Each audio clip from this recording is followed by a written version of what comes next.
Como eliminar o sentimento da culpa?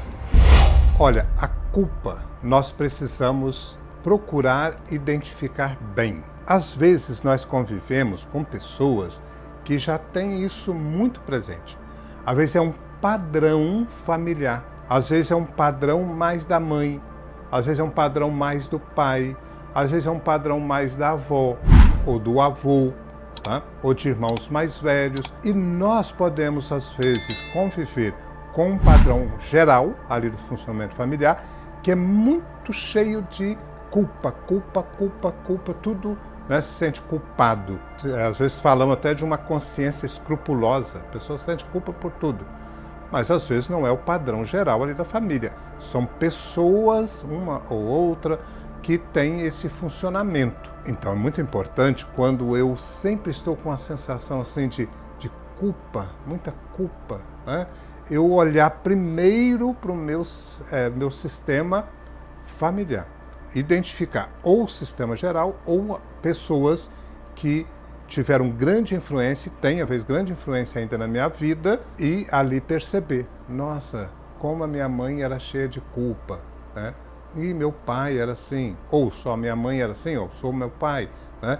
E aí nós vamos percebendo essa dinâmica da culpa. Também a culpa pode estar muito ligada ao sistema religioso. E aí nós entramos nesse sistema com muita culpa. Nós ficamos sentindo culpa o tempo todo, né? Culpa porque teve mau pensamento, culpa porque teve uma fala que acho que não foi muito adequada, uma atitude que não foi muito adequada, sempre se cobrando. Então a culpa, ela pode estruturar muito profundamente a nossa dinâmica, em que nós acabamos sempre nos sentindo culpados. Então, como eliminar a culpa? Primeiro, você procurando identificar da onde é que vem esse sentimento de culpa. Não é fácil, às vezes, logo você identificar.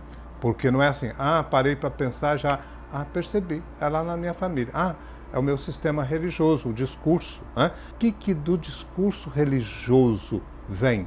Por exemplo, se é uma religião ou o modo como me foi transmitido, às vezes isso não é propriamente do jeito da constituição da religião, mas do jeito que a religião foi passada para mim, né? Se tem muito pecado, por exemplo, tem religião que acentua muito pecado, né? E aquilo tira da pessoa a natureza, a liberdade dela de relacionar com a vida, relacionar com o sentimento, relacionar com os impulsos profundos. Parece que existe algo contrário à pessoa. Então, às vezes, uma religião que acentua muito no pecado, ou pessoas religiosas que fazem esse discurso, né? Eu estou aqui tentando separar pessoas, né, da religião em si, porque às vezes não é a religião em si que tem essa construção, mas pessoas religiosas ligadas àquela religião que fazem um discurso muito culpabilizador. Vocês vejam, por exemplo, como que liga a religião à família, né? Muitas vezes os pais, para controlar os filhos, né? Os filhos estão tendo certas atitudes, crianças, né? Ou falando, ou, sei lá, alteradas, e os pais falam assim, cuidado, papai do céu não gosta, né? Papai do céu fica triste, né? Se é uma religião católica, por exemplo, a pessoa, mamãe do céu não gosta, né? E vai colocando muita coisa assim para a criança. Então a criança vai assimilando, né? Não é sempre da mesma forma, não. Às vezes o mesmo discurso feito para várias crianças, vários filhos, cada um vai interpretar ao seu modo e vai organizar do seu modo, né? Algumas vão crescer muito escrupulosas, cheias de culpa, outras sem culpa nenhuma.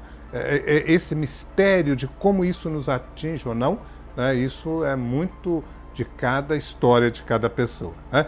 Então nós estamos falando, a culpa, ela pode nos atingir mais ou menos. Você está identificando, né, da onde que está vindo essa culpa, esse sentimento de estar sempre culpado, etc. E isso às vezes paralisa muito a pessoa, porque a culpa, claro que ela vai chamar logo um grande companheiro dela, que é o medo, né? Se eu me sinto culpado, eu sinto com medo.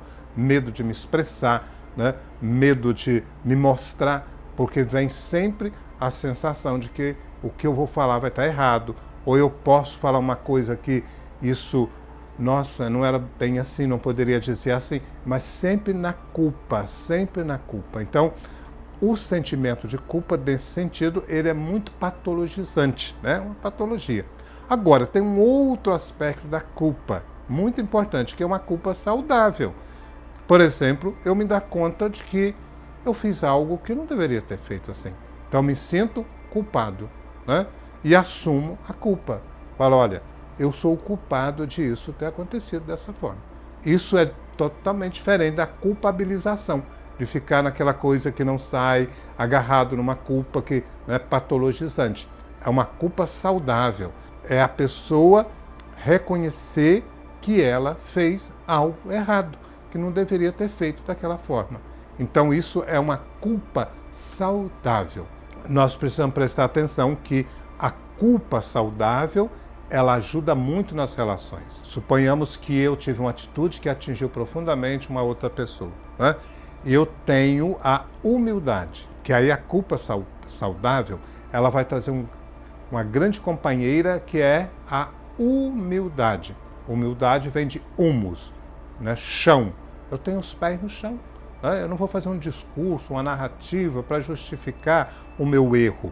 Eu vou assumir o meu erro. Olha, eu sou culpado disso. Né? Eu assumo a minha culpa. Essa culpa assim assumida, ela está muito ligada a uma outra dinâmica muito importante, além da humildade, é assumir a responsabilidade. Eu sou responsável por esse ato, né? Então, eu assumo a minha culpa, né, com responsabilidade e com humildade. Uma terceira dinâmica é dessa culpa saudável que eu reconheço com os pés no chão, né, que eu errei. Então, eu tenho ali a responsabilidade, nasce a abertura ao crescimento. Eu reconheço culpado daquilo que eu fiz errado, né? Isso me leva, como eu disse, para a humildade.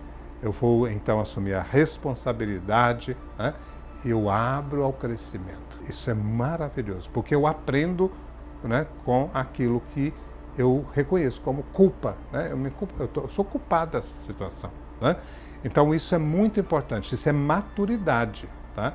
Assumir que tem culpa. Primeira forma que eu falei da culpa, que é tudo estou culpado, sou culpado, sou culpado, isso é uma coisa muito patologizante, assim, a pessoa se culpa por tudo, aí vem desse ambiente que eu falei, muito carregado, né, de culpas, culpas e culpas, tudo sou culpado, sou devedor disso, devedor daquilo, né? Isso não ajuda a crescer, não ajuda a amadurecer, não ajuda a desenvolver, tá? A pessoa está sempre presa. Agora, a culpa com maturidade, isso aí é fantástico, porque eu cresço com humildade, né, com responsabilidade e com abertura para o aprendizado contínuo. Quem é que não erra? Então, só Deus não erra, né? Então, nós podemos assumir a nossa responsabilidade com humildade, com abertura, com muito aprendizado.